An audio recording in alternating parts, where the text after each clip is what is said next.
The teeny-weeny true king. God's people had a new land. Now they wanted a king.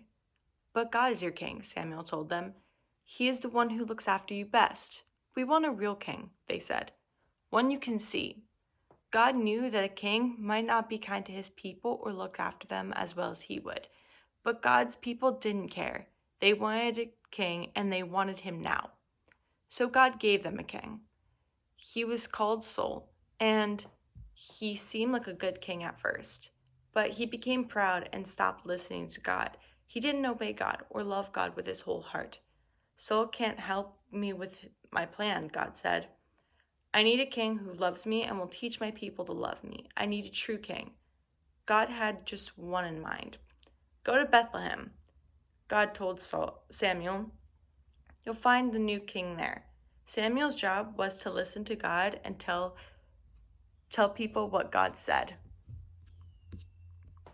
So Samuel went to the little town of Bethlehem. God told Samuel to go to Jesse's house.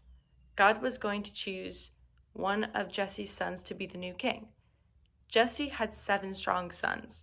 Now, in those days, if you were going to be king, you didn't have to be the richest or cleverest, although that was always nice.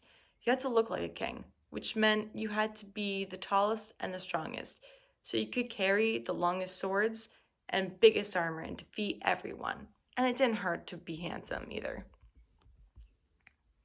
Samuel asked Jesse to bring each son in turn. So Jesse brought the oldest, tallest, strongest son. This must be the new king. Samuel thought, he looks like a king, but God didn't choose him. You're thinking about what he looks like on the outside, God told Samuel. But I'm looking at his heart.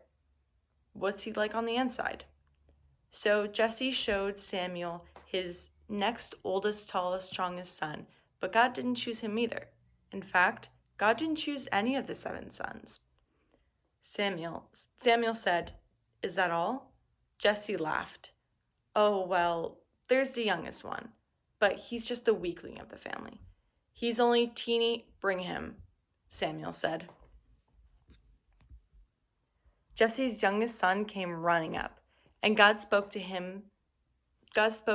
quietly to Samuel. This is the one. His name was David. He has a heart like mine, God said. He is full of love. He will help me with my secret rescue plan. And one of his children's children will be the new king. And that king will rule the world forever. Samuel anointed David's head with oil, which was a special way to show that you are God's chosen king. You will be the new king one day, Samuel told him. And sure enough, when he grew up, David became king. God chose David to be king because God was getting his people ready for an even greater king who was coming. Once again, God would say, Go to Bethlehem, you'll find the new king there. And there, one starry night in Bethlehem, in the town of David, 3 wise men would find him.